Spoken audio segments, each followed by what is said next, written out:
Salut à toutes et à tous, c'est Godfather et aujourd'hui une nouvelle vidéo. Donc avant de faire la review, je vais vous parler de deux trucs. Tout d'abord de ma nouvelle intro au début, j'espère qu'elle vous plaît, enfin bon, voilà, ça change un peu. J'ai une page Facebook de Godfather quoi. Donc je la mettrai dans la description, donc si vous voulez y aller, allez dans la description. Donc on va faire la review sur le Colt 1911A1 de chez KWC. Donc il est sorti en 2011 pour le 100e anniversaire, donc 1911-2011. C'est une réplique fonctionnant au CO2.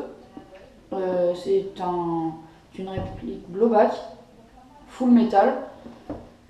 Sur la boîte devant et derrière, on peut voir la même illustration, c'est-à-dire la réplique sous un fond noir avec quelques écritures, avec en bas à gauche le drapeau des États-Unis. Voilà.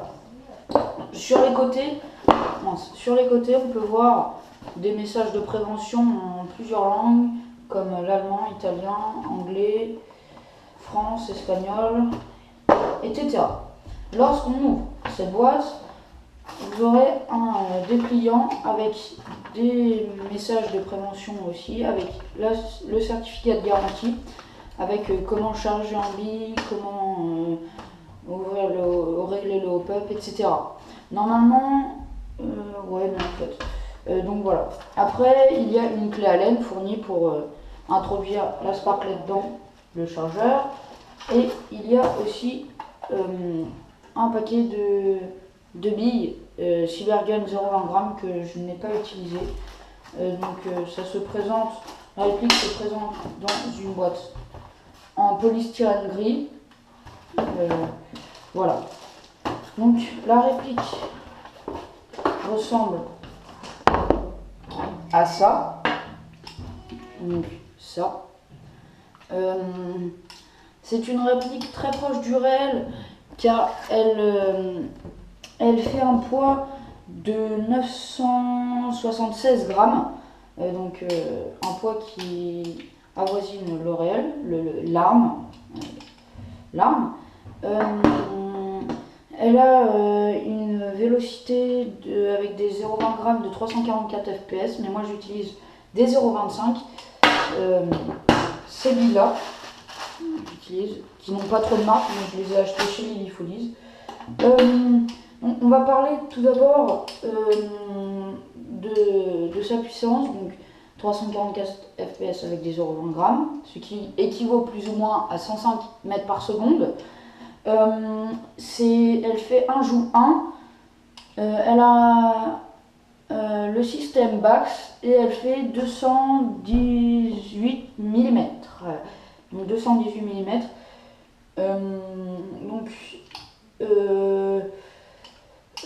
Pour les marquages, du côté droit, il y a les marquages réels. Et sur le côté gauche, des marquages un peu plus fantaisie, c'est-à-dire le numéro de série qui est unique, le calibre, M1911A1, KWC et le fameux Made in Taiwan. Donc, il y a deux sortes de sécurité, c'est-à-dire une sécurité qui est ici, donc là, on peut tirer comme ça. Et si on met cette sécurité, on ne peut pas bouger la culasse. Mais il y a une autre sécurité, c'est-à-dire que si on abaisse le chien comme ça et qu'on n'appuie pas sur cette pédale en même temps de tirer, il ne se passe rien. Mais si on appuie sur la pédale et on tire, la gâchette s'active. Donc le chargeur peut contenir 17 billes au maximum. Donc ce sont des petits chargeurs de ce format là. Donc c'est une réplique très proche du réel qu'on peut trouver aux alentours de 100 et 150 euros. Moi je l'ai eu pour 110 euros. Elle était neuve. Donc on va passer aux avantages et aux inconvénients. Donc les inconvénients plutôt, la peinture s'enlève assez vite. Comme là, je sais pas si vous allez voir, mais sur la fenêtre d'éjection, il y a déjà des traces de peinture. Le chargeur, les billes se placent en quinconce, hein, j'ai oublié de le dire, mais les lèvres du chargeur sont en plastique ainsi que la plaquette élévatrice, c'est-à-dire que c'est assez fragile, et pour recharger on est obligé de se péter un ongle parce que c'est assez dur à recharger, parce que là ça ne se bloque pas, donc le ressort est assez puissant, et pour le plier ça tire un peu sur l'ongle, donc ça fait un peu mal. Donc voilà, avec une sparklette on peut faire 4 chargeurs et demi, 5 chargeurs à peu près. En dessous d'une température de 10 degrés, ça va vite dégazer, hein. Voilà. Il y a en inconvénient, je crois que j'ai tout dit. Pour les avantages, il y a beaucoup d'avantages. C'est tout d'abord son prix qui est assez abordable, son réalisme, il n'y a aucune trace de moulage, de coulure, ni rien. Ça c'est vraiment une très belle réplique. Il y a un espèce d'œillet là pour attacher une dragonne ou ce genre de choses. Le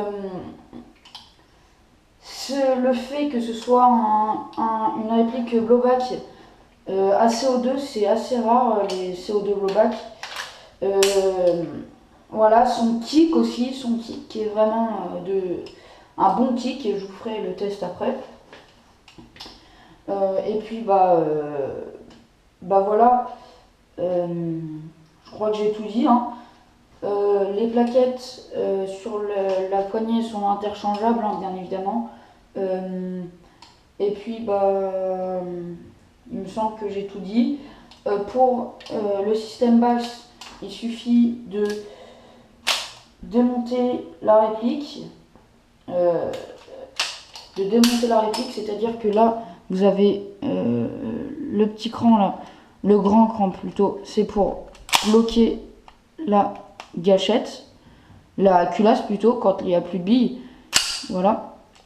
Mais le plus petit cran, c'est pour démonter la réplique. Donc on avance le petit cran là, et on va appuyer sur la goupille qui est là pour démonter la culasse. Ce que je vais faire pour vous montrer.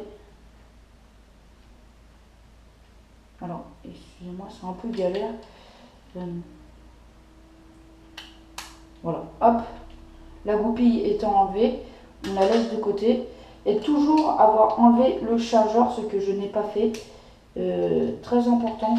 Hop là, toujours l'enlever le chargeur. Et la réplique se décroche, et là je l'ai graissé la réplique, mais le hop-up est là. Donc j'ai tout dit, hein, il me semble.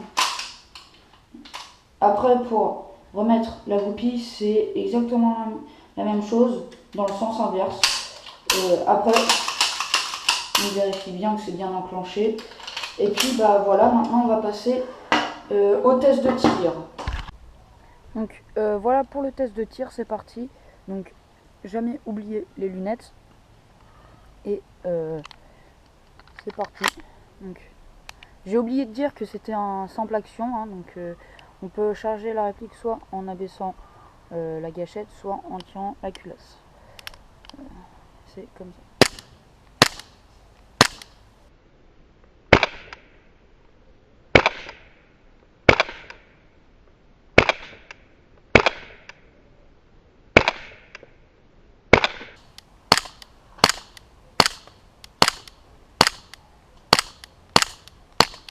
Voilà, là il n'y a plus de billes, donc la culasse reste en arrière. Donc voilà, j'espère que ça vous aura plu.